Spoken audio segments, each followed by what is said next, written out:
Plaintiff Bonnie Muir started dating the defendant after they reconnected on Facebook, but she soon discovered he was a heroin addict, and she was forced to file a restraining order against him after one of his junkie friends threatened her child's life. She's suing for unpaid rent. Defendant Charles Honacki says Bonnie has falsely accused him of being everything from a pimp and a hustler to a drug dealer. Charles says he stopped paying rent because Bonnie was constantly kicking him out of their home. Tell me what happened. Basically, I met Chucky back in 5th grade. He was my little elementary school boyfriend. We reunited on Facebook. You have to love Facebook for that. And how old were you all when you reunited? 2 years ago. It was in January of 2009. Thought things would be the same from 5th grade? No. Okay. She's actually the first girl I ever kissed. First girl you ever kissed? Ever, yeah. So basically, did you kiss anybody in between? Yeah. Of course. Okay. All right, go ahead. But yeah, so basically we ended up getting together, and at the time I lived in a condo on my own with my oldest, my 11-year-old, and in March of 2009, I was missing jewelry. I confronted Chucky about it. He admitted to taking it. I automatically assumed then, okay, he's into drugs or something. Like, nobody steals stuff for nothing. Did you ask him why he took it? Yeah, and he said it's because I went and talked to one of his friends and tried to find information out about him. Then you might think he was on drugs. If that's the answer he gave you. So then, like June, I was in school and found out I was pregnant, and basically he was in and out like throughout like the whole pregnancy, and I ended up pretty much being on bed rest and trying to like get jobs on the side to do hair to make the rent. Sir, let me hear from you a little bit. Like I said, Your Honor, she was the first girl I ever kissed, so she always stuck in my mind. And I looked her up on Facebook, and, we reunited, and I liked her, and things went quick, It went from just saying hi to going on a date. She had a boyfriend at the time. At the time, I found out she was lying to me from the beginning. You know what I mean? That's why... Yeah, I did take her jewelry. What was she lying about? She was just lying about her ex-boyfriend, you know what I mean? He was already out of the house. She said that her boyfriend that they were over with and they were still talking. How did you find out differently? Well, because she had kicked him out pretty much when I came around. So how did you find out she was still messing around with him? Because she had told me. She admitted it to me. What were you all doing that she just suddenly had religion and wanted to tell you the truth? I mean, one night we might be drinking, or one night I asked her and she admitted it later on. That she has a tendency to lie about something and tell the truth, more and more about the truth later on. That's what she has a tendency to do. Oh, okay. All right. Tell me about the money. For the jewelry, I'm sorry. Well, at the time, like I said, in the beginning of our relationship, we were seeing each other, and I was spending a lot of time with her. And then when I found out that she was lying to me, I took some jewelry, but, I lost a lot of money in the beginning when I was messing with her. So I looked at it. Because he said he sold drugs, so I made it because he spent time with me. Let me hear from him. Just time that I missed from, things that I would do on the side for money at that time. How did she tied you up and put you in the club? Because I invested in time because I liked her and I invested in my time with her. Okay. So you popped off your time and money on a woman and you lost what? Just money. No, he ain't in the game at all.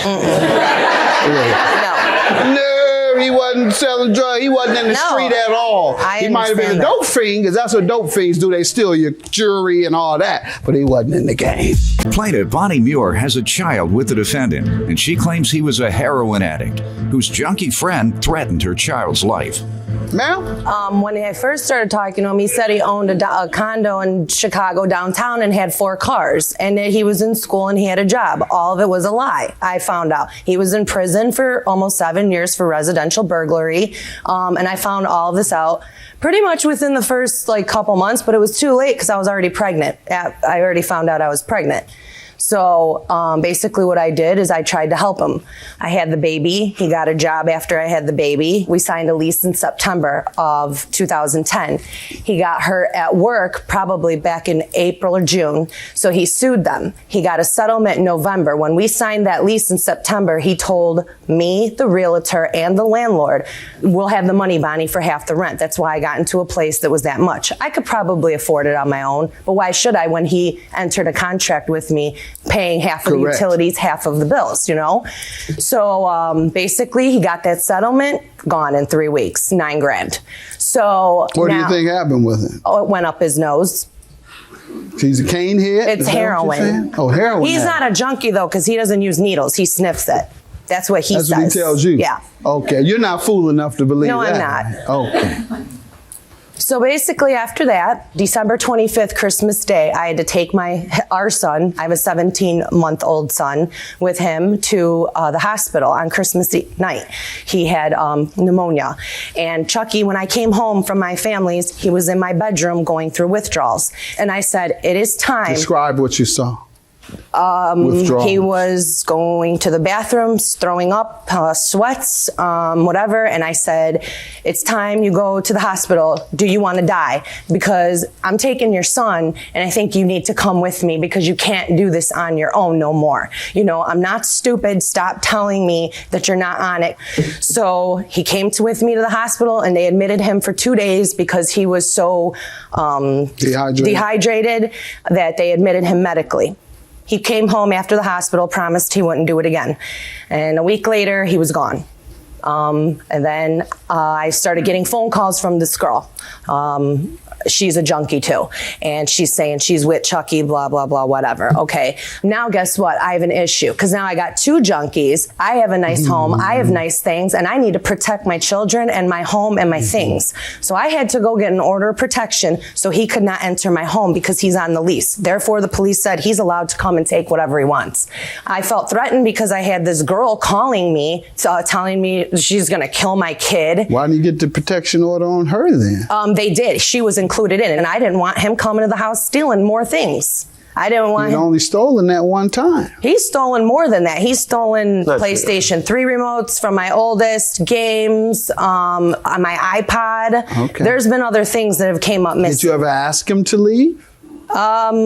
Well, when he's on drugs, and I know he is, yes. I don't want him near my kids. I'm saying move. Did you ever ask him to move? No, I didn't, because I wanted him to get help. I wanted him to get better, and I wanted to help him. And so you didn't mind him living with you? No, I won't say. He's a great guy. But when he's on drugs, I know he's on drugs, and I kept telling him, I will help you. I don't know why I feel like I should be What months are you suing for? October 15th through April 15th. Okay. Sir? I'm going to tell you like this, Your Honor. From the moment that I met her, she's always accused me of being something or assumed something. Whether accused me of being a pimp, you know, a drug dealer, you know, a hustler. She's always made her assumptions since I've known her. She never called you a thief? Yes, I did. No, actually, no. That's one thing she didn't call me. Yeah, oh that's my the God, one you thing are we such know a liar. to be true. That is a lie. That is a lie. That's the every one chance thing I we've get. established. No, every chance that was I a get, long time I call ago that I was thief. convicted for that, Your Honor. No, we're talking about her jewelry. I know. I bring it up all the time. I understand that. All right. I understand that. So I'll let you finish. She would accuse you of all these things, okay? We would just always go back and forth about one thing or another. When we had a child together, yeah, things did start to change. I did go out. I did get a job. Even when I was living at her place, sometimes before we had got this place in question, and little thing, I drop a glass of water, she kicked me out the house. You know, and every time she kicked me out, she's like, I don't want you to come back ever again. But she's the one calling me 2-3 days later. Now, when I had this job and I got hurt at work, you know, I'm going to admit, yeah, it was depressing because, you know, I had to go through a surgery. Every now and then I would go out and get high.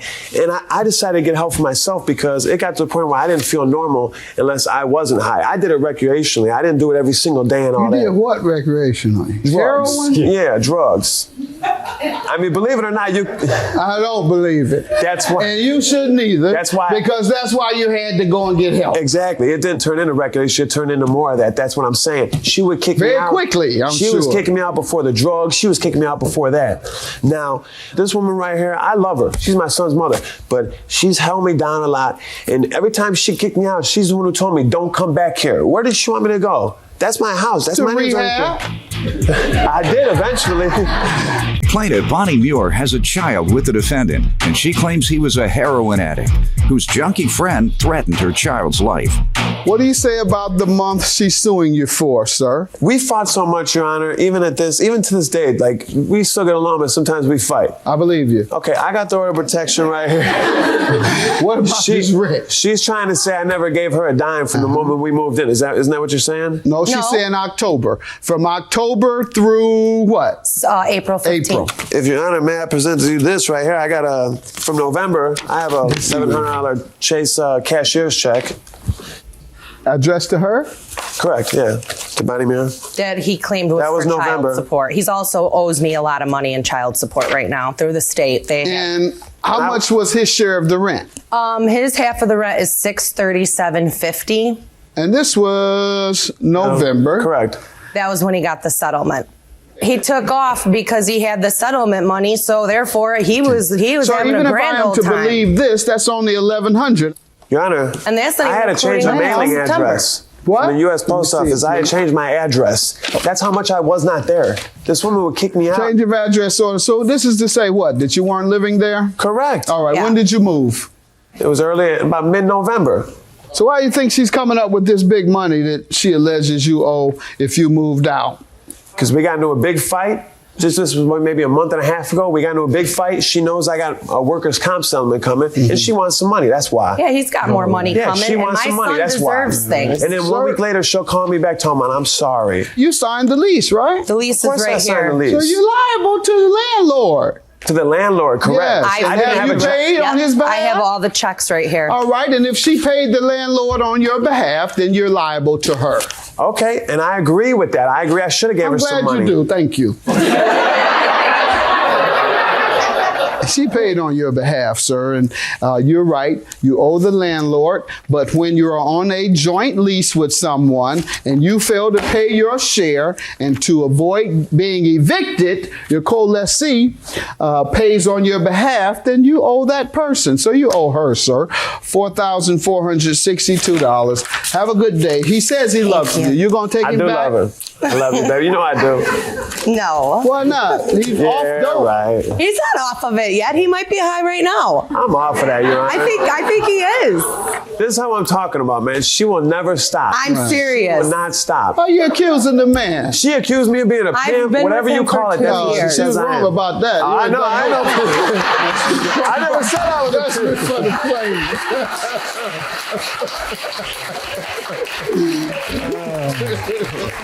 I think you need to step up and be a man for your son as of today.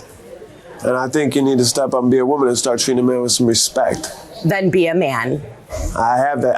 Even when I was being a man, you still treat me like less of a man. Chucky, whatever. I'm not sure. I love her. I wish she could be the type of woman I want her to be. You know, I do want to be with her. I do want to be with my son. And I want to be the man I know I can be. But I don't need her pulling me down. I need her to pull me up. That's what a woman is supposed to do. And a man is supposed to pay his half of the rent.